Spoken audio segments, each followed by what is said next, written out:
আসসালামু আলাইকুম রহমতুল্লাহি ওবরাকাতুহ।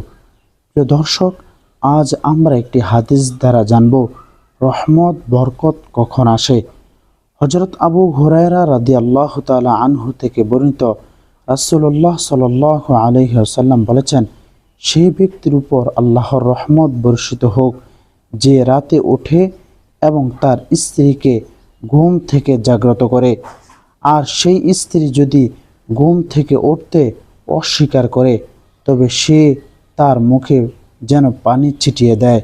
সুনান ইবনে মাজাহ 1336 নম্বর হাদিসের মধ্যে পাওয়া যায়, নেক কাজের জন্য পরিবারের প্রতি কঠোরতা নয়, বরং কোমলতা ও উৎসাহ কাম্য।